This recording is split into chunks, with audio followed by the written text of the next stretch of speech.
2014 के बाद से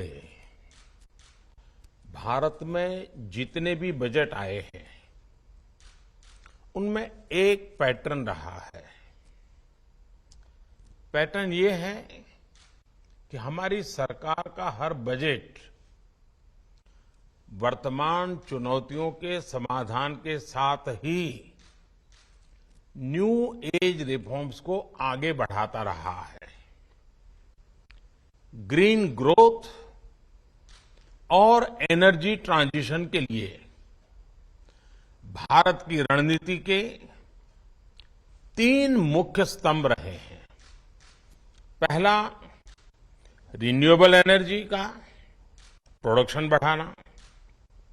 दूसरा, अपनी अर्थव्यवस्था में फोसिल फ्यूल का इस्तेमाल कम करना। और तीसरा, देश के अंदर गैस बेस्ड इकोनॉमी के तरफ तेज गति से आगे बढ़ना। इसी रणनीति के तहत चाहे इथेनॉल ब्लेंडिंग हो, पीएम कुसुम योजना हो, सोलर मैन्युफैक्चरिंग के लिए इंसेंटिव देना हो, रूफटॉप सोलर स्कीम हो, कोल गैसिफिकेशन हो, बैटरी स्टोरेज हो, बीते वर्षों के बजट में अनेक महत्वपूर्ण घोषणाएं हुई हैं। इस साल के बजट में भी इंडस्ट्री के लिए ग्रीन क्रेडिट्स हैं, तो किसानों के लिए पीएम प्रणाम योजना है।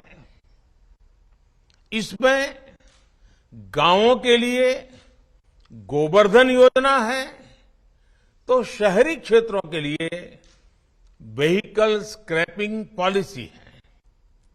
इसमें ग्रीन हाइड्रोजन पर बल है, तो वेटलैंड कंजर्वेशन पर भी उतना ही फोकस है। ग्रीन ग्रोथ को लेकर इस साल के बजट में जो प्रावधान किए गए हैं वो एक तरह से हमारी भावी पीढ़ी के उज्जवल भविष्य का शिलान्यास है।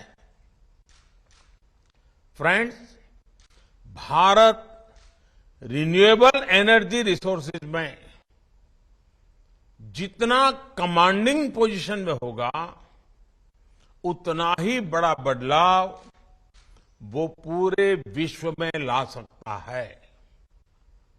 ये बजट भारत को ग्लोबल ग्रीन एनर्जी मार्केट में एक लीड प्लेयर के रूप में स्थापित करने में भी अहम भूमिका निभाएगा। इसलिए मैं आज एनर्जी वर्ल्ड से जुड़े हर स्टेक होल्डर को भारत में निवेश के लिए आमंत्रित करता हूं। विश्व आज अपनी रिन्यूएबल एनर्जी सप्लाई चेन को डाइवर्सिफाई कर रहा है। ऐसे में इस बजट के माध्यम से भारत ने हर ग्रीन इन्वेस्टर को अपने यहां निवेश का बेहतरीन अवसर दिया है। ये इस सेक्टर में आ रहे स्टार्टअप्स के लिए भी बहुत ही उपयोगी साबित होने जा रहा है।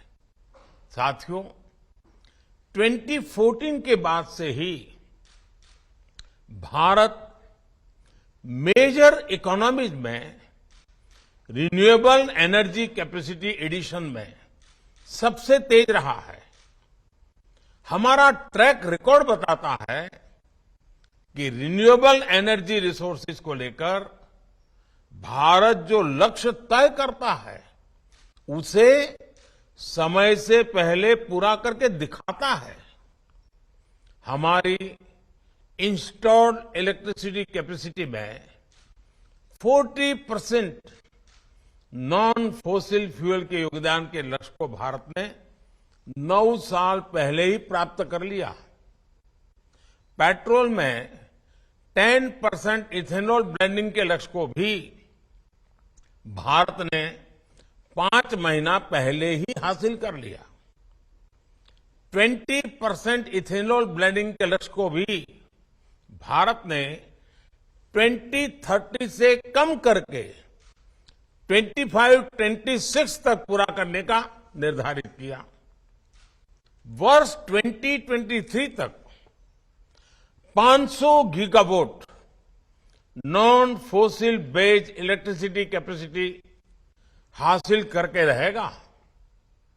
हमारी सरकार जिस तरह बायोफ्यूल्स पर जोर दे रही है, वो सभी इन्वेस्टर्स के लिए बहुत बड़ी अपॉर्चुनिटी लेकर आया है। अभी हाल ही में मैंने E20 फ्यूल को भी लॉन्च किया है। हमारे देश में एग्री वेस्ट की कमी नहीं है। ऐसे में देश के कोने कोने में इथेनॉल प्लांट्स की स्थापना के मौके को इन्वेस्टर्स को छोड़ना नहीं चाहिए। भारत में सोलर, विंड, बायोगैस का जो पोटेंशियल है, वो हमारे प्राइवेट सेक्टर के लिए किसी गोल्ड माइन या ऑयल फील्ड से कम नहीं है। Friends, national green hydrogen mission के माध्यम से भारत हर साल 5 MMT ग्रीन हाइड्रोजन के प्रोडक्शन का लक्ष्य लेकर चल रहा है। प्राइवेट सेक्टर को एनकरेज करने के लिए इस मिशन में 19,000 करोड़ रुपए से अधिक का प्रावधान किया गया है। ग्रीन हाइड्रोजन के प्रोडक्शन के साथ ही आपके लिए और भी बहुत सारे ऑप्शंस हैं, जैसे इलेक्ट्रोलाइजर मैन्युफैक्चरिंग, ग्रीन स्टील की मैन्युफैक्चरिंग, लॉन्ग हॉल ट्रांसपोर्टेशन के लिए फ्यूल सेल्स के निर्माण में भी इन्वेस्टमेंट की अनेक अपॉर्चुनिटीज आ रही है। फ्रेंड्स, भारत में गोबर से 10,000 मिलियन क्यूबिक मीटर बायोगैस और एग्री रेसिड्यू से 1.5 lakh million cubic metre gas के उत्पादन का पोटेंशियल है। इससे हमारे देश में सिटी गैस डिस्ट्रीब्यूशन में 8% तक का योगदान हो सकता है। इन्हीं संभावनाओं की वजह से आज गोबर्धन योजना भारत की बायोफ्यूल स्ट्रेटेजी का एक अहम कंपोनेंट है। इस बजट में सरकार ने गोबर्धन योजना के तहत 500 नए प्लांट लगाने की घोषणा की है। ये पुराने जमाने के गोबर गैस प्लांट की तरह नहीं होते। इन आधुनिक प्लांट्स पर सरकार 10,000 करोड़ रुपए खर्च करेगी। सरकार का वेस्ट टू एनर्जी प्रोग्राम देश के प्राइवेट सेक्टर के लिए, हमारे एमएसएमईज के लिए एक नया मार्केट बना रहा है। गांवों से निकलने वाले एग्री वेस्ट के साथ ही शहरों के म्युनिसिपल सॉलिड वेस्ट से भी सीबीजी का प्रोडक्शन उनके लिए बेहतरीन मौका है। प्राइवेट सेक्टर को उत्साहित करने के लिए सरकार टैक्स में छूट के साथ ही आर्थिक मदद भी दे रही है।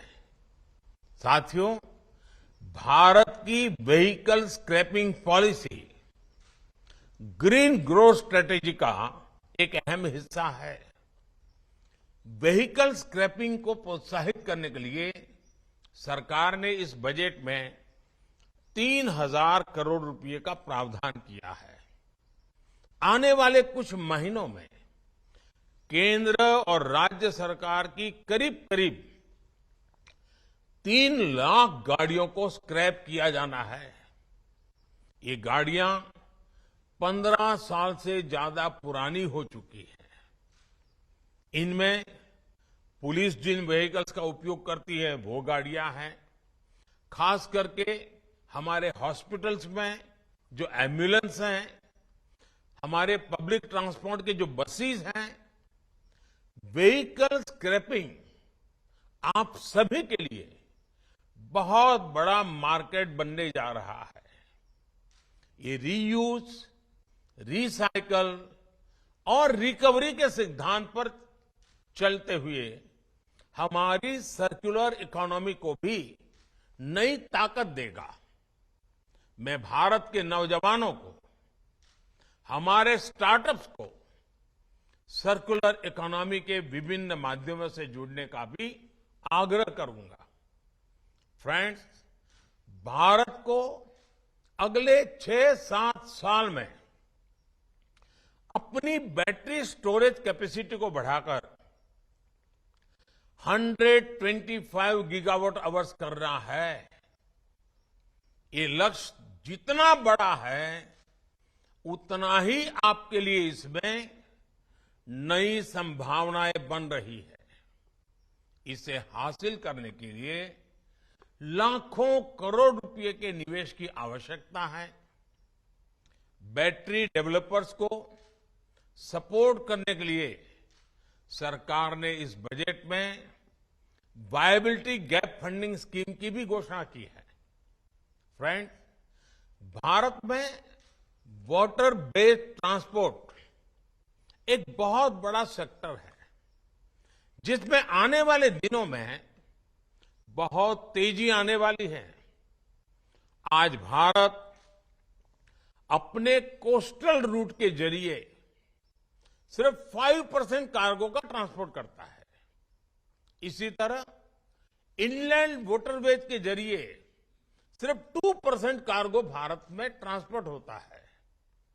जिस तरह भारत में वाटरवेज का निर्माण हो रहा है, उसमें इस क्षेत्र में आप सभी के लिए बहुत सारी अपॉर्चुनिटीज बन रही है। साथियों, भारत ग्रीन एनर्जी से जुड़ी टेक्नोलॉजी में दुनिया में लीड ले सकता है। ये भारत में ग्रीन जॉब्स को बढ़ाने के साथ ही ग्लोबल गुड में भी बहुत मदद करेगा। ये बजट आपके लिए एक अवसर तो है ही, इसमें आपके भविष्य की सुरक्षा गारंटी भी समाहित है। बजट के हर प्रावधान को अमल में लाने के लिए हमें तेजी से काम करना है, मिलकर के काम करना है। आप सभी आज के इस वेबिनार में बहुत गंभीरता से चर्चाएं करेंगे। ये बजट पर की चर्चा बजट में क्या होना चाहिए था, क्या नहीं होना चाहिए था, इसके संदर्भ में नहीं है। अब बजट आ चुका है, संसद में ऑलरेडी पेश हो चुका है।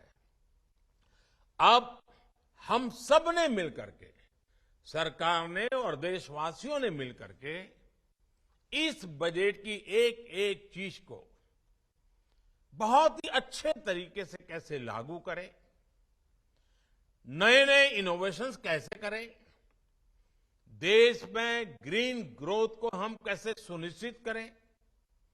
आपकी टीम इसके लिए आगे आए। सरकार कंधे से कंधा मिलाकर के आपके साथ चलने के लिए तैयार है। मैं फिर एक बार इस वेबिनार के लिए समय निकालने के लिए आप सभी निवेशकों का, स्टार्टअप वर्ल्ड के जवानों का, एग्रीकल्चर फील्ड के लोगों का, एक्सपर्ट्स का, एकेडमिशियंस का हृदय से बहुत बहुत स्वागत करता हूं और इस वेबिनार की सफलता के लिए अनेक अनेक शुभकामनाएं देता हूं। बहुत बहुत धन्यवाद।